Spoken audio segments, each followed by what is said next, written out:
একাধারে যেমন অসামান্য গীতিকার ছিলেন, তেমনি ছিলেন অনবদ্য সুরকার।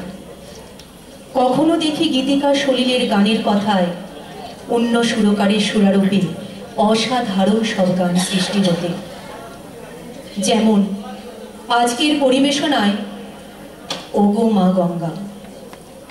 অন্যদিকে আবার অপর গীতিকারের লেখা গানের কথায় সলিল সুর দেন, তৈরি হয় অবিস্মরণীয় গান, সে বাংলা হোক বা অন্য কোনো ভাষা।